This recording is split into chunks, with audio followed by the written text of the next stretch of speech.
Well, kia ora, good afternoon, everyone. The events of the past 6 weeks have been incredibly destabilising and deeply concerning for the world. We all want to see an end to the Middle East conflict, which is affecting every country in the world, including New Zealand. It is positive, therefore, to see today the suggestion of a ceasefire and the potential reopening of the Strait of Hormuz. Of course, as with all aspects of this conflict, we will have to wait and see how this ultimately unfolds. While it's too early to comment on the specifics of today's developments, the prospect of a ceasefire is something that we acknowledge because, frankly, New Zealand welcomes all efforts which bring us towards a lasting, durable end to this conflict. Domestically, our focus remains on staying ahead of the potential risks to New Zealand and minimising the impacts on inflation and growth in our economy. That means ensuring that we continue to secure the fuel that we need to protect Kiwi jobs, livelihoods and our wider economy. The fuel update today shows that New Zealand continues to have sufficient fuel stocks in the country and there is more on the way. Fuel importers have not reported any issues with future orders or shipments, and therefore we remain at phase 1 of our National Fuel Response Plan. And just because we remain at phase 1, it doesn't mean the impacts of the Middle East conflict are not being widely felt. Even with a potential ceasefire, the impacts on New Zealand and the rest of the world will continue to be felt widely for some time. There is no escaping the fact that there will be a hit to inflation and economic growth, and that means real impacts for Kiwis beyond the price of petrol. As we've repeatedly said, New Zealand has learned the lessons from COVID the hard way, and we will not repeat the mistakes made at that time.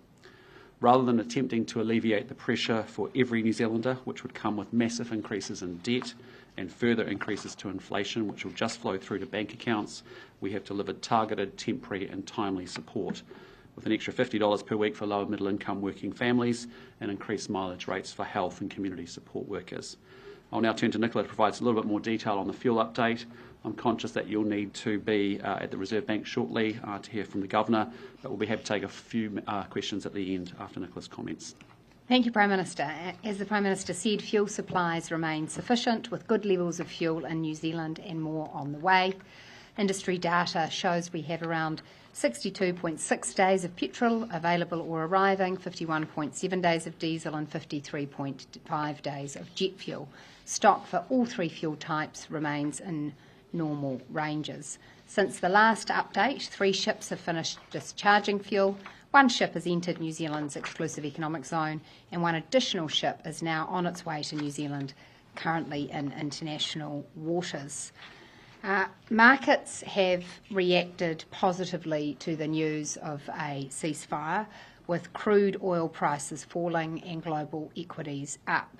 As of 1 p.m, by one measure, West Texas, crude oil is down around 16% and Brent crude down 12.5% to US $95 a barrel. S&P futures are also up and the New Zealand Stock Exchange is up, gaining 1.7%. The New Zealand dollar has also appreciated against the greenback.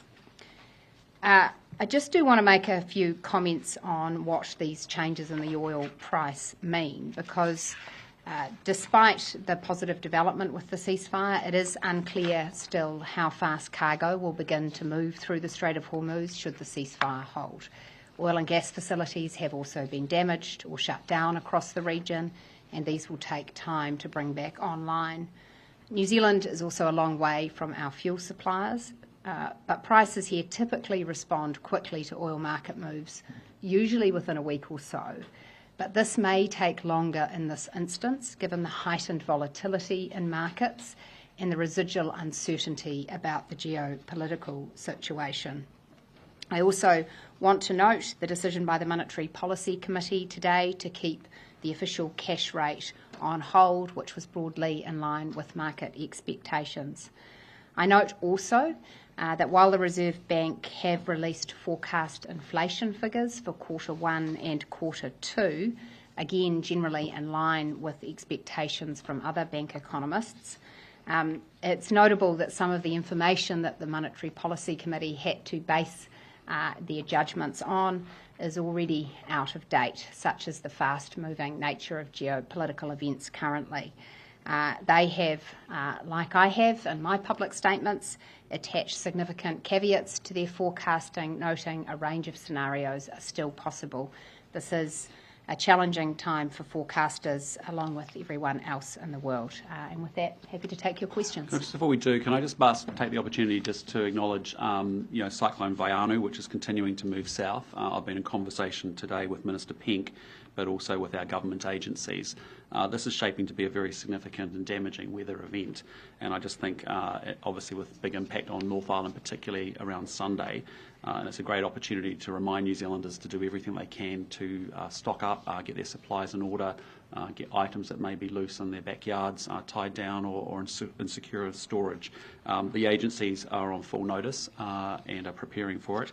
I know it'll be unwelcome news for many communities that have recently been affected by severe weather events and are still recovering, frankly, but it's important that we use the time that we've got to make sure that people are prepared as much as possible at their homes and their households. With that, let's take some questions. Prime Minister, would it be acceptable to New Zealand in the long term, in terms of freedom of navigation, for there to be some kind of toll or payment to go through the Strait of Hormuz? Yeah, look, I've seen those proposals. Obviously, we need the ceasefire to take effect and to hold.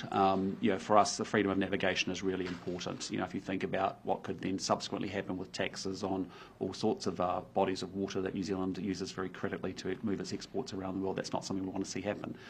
For right here, right now, what's important is that there has been a ceasefire.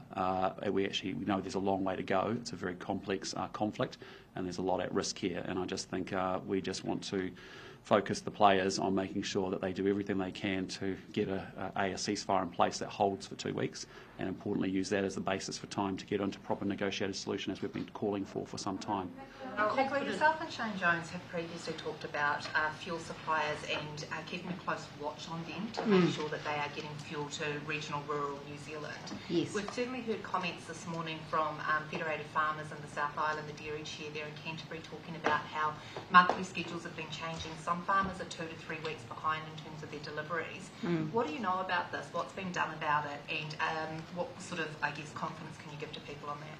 Yeah, look, as I shared at a previous update, we are aware that some fuel distributors have moved from a normal monthly delivery schedule to a weekly delivery schedule, which for some farmers and other major users of fuel has limited their ability to get the normal stocks that they would get at a refill opportunity. However, they still are able to get those fuel stocks. We've spoken to distributors about the fact that in some cases this has led to stockouts in some parts of the country, and they've taken steps to address that, ensuring that they're increasing the amount of deliveries that they're doing to prevent that from happening.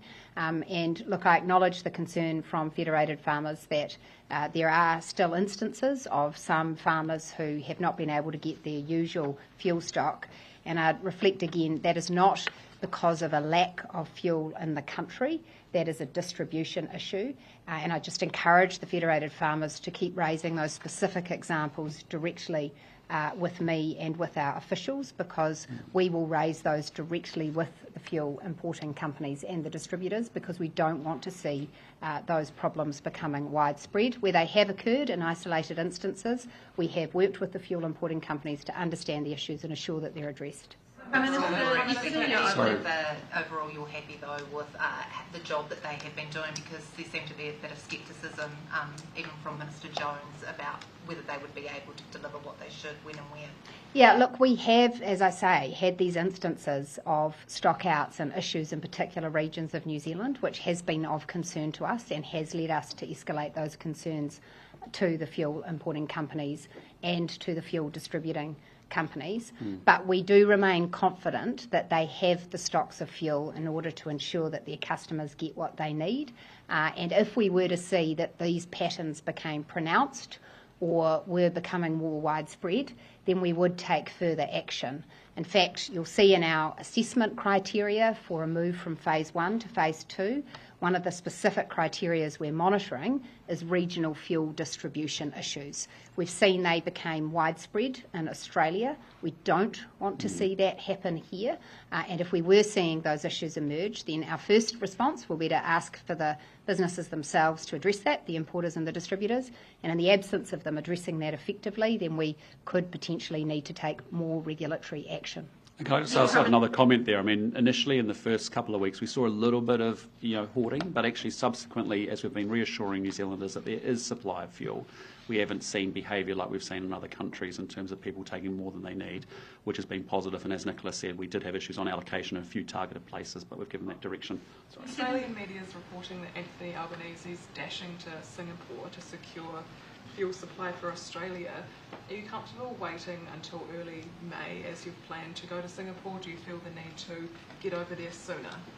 No, actually May 1 will work very well for us. Prime Minister Wong and I have spoken, and our relationship's in good shape. Just remember that we innovated with the Essential Supplies Agreement. Essentially Australia's catching up, and so they've only just reached an agreement to do something similar, which for Singapore and LNG is quite important. Obviously fuel for us and food for Singapore is important too. So, it's actually good that Australia, New Zealand, Singapore as a triumvirate is actually acting together and coordinated in our part of the world, which is important. And when's the last time you spoke to Anthony Albanese about the fuel? Maybe a week ago or so, yeah. Just in terms of conversation between the two countries, how closely are you working with Australia, given we're in similar positions? Yeah, so when Anthony and I had a number of conversations, we talked about actually making sure that our ministers and our officials were working very closely together. He reiterated that in his cabinet meetings, as I did as well, and our ministers have subsequently had a very good coordination. And I have to say, the information flow between both countries, you've seen alignment around a 4-phase framework, you've seen alignment around language of timely, targeted, temporary. All of that has worked exceptionally well, where our lead official is doing an excellent job connecting with her counterpart in Australia, and we're getting a constant flow of information both ways. So I'm very comfortable that as an Australasian unit, when a lot of our supply chain is very similar, that we actually are very joined up, which is important. Yeah, and as the Prime Minister says, our lead official on the fuel response group is having almost daily phone calls with her counterpart in Australia, meaning that our two systems are exchanging information and perspectives regularly. Okay, guys, we've got a couple of time for a few more questions. Sorry? You go. Sorry. What do you know about the impacts of fuel prices on schools? Good question. Yep. I can speak to that if you like. Look, the Ministry of Education have gone on a concerted effort in the past week to reach out to every school in New Zealand to understand what pressures the fuel crisis is creating for them. It's varied because a small group of schools still use diesel boilers. Of course, it's a particular issue for them. Others have their own bespoke transport arrangements that they have in place where the fuel price is affecting them. So the Ministry have aggregated all of that information, and in the first instance they will work in a targeted way with each school to see whether they have the reserves to meet these pressures themselves, or in some instances whether government assistance will be warranted. For example, the Minister of Education is giving consideration to a heat pump program to replace some of those diesel boilers where that's practical to do. And so you will see some more targeted initiatives to help schools. But in the first instance, actually, they're reporting that they are managing these issues well for now, and we're keeping a close eye on it. We talked about it in our meeting this morning, just to give you a feel for it. The Ministry's reached out to all 2,500 schools across the country and about half the ECEs already. So there's been very good understanding of where the challenges actually sit in the system. And as Nicola said, where we can, we'll get targeted support there. The Reserve Bank, just on the Reserve Bank today, forecasting inflation at 4.2% in June. That's higher than 3.7% we spoke about earlier. Recognising the uncertainties, the caveats, do you expect the 4.2% will be the peak, or do you think it will go higher in later quarters? Well, look, first of all, I haven't received Treasury's final economic forecasts that will inform the budget yet, so I don't have final forecasting figures that I can speak to. In terms of when inflation will peak, that is utterly dependent on what the trajectory for this ceasefire is and what the geopolitical events are over the coming days and weeks. Because as I said in my initial remarks, what's critical here is whether the Strait of Hormuz remains open and how quickly supply chains recover and how long that is sustained. Because, of course, if that were to occur, that would have an immediate downward impact on the oil price, on fuel prices internationally, and we could see then lower inflation figures than some of the forecasts have shown. On the other hand, if there was to be a greater duration and further price spikes, then you could see higher inflation. So it is genuinely a very challenging question to give a black or white answer to as to whether or not that would be the inflation peak. Guys, we're going to take 3 more questions just in the interest of 3 o'clock. Minister, you said at the opening that there'd been a suggestion of a ceasefire, or potential ceasefire, are you pessimistic? Do you not think that this deal will hold up? Well, I think given where we've been in the course of this week, where we saw a lot of escalatory rhetoric and action, this is a really promising and really encouraging move. I mean, it's the most encouraging news I think we've had in this conflict, absolutely. But I'm also acknowledging this is a really complex conflict. It's been unpredictable, it's been volatile, and we're going to do everything we can to exhort the parties to actually use the 2 weeks to actually get to what we need to see, which is an enduring solution here. It's incredibly encouraging that there are, that this could give the potential for ships to move through that Hormuz Strait.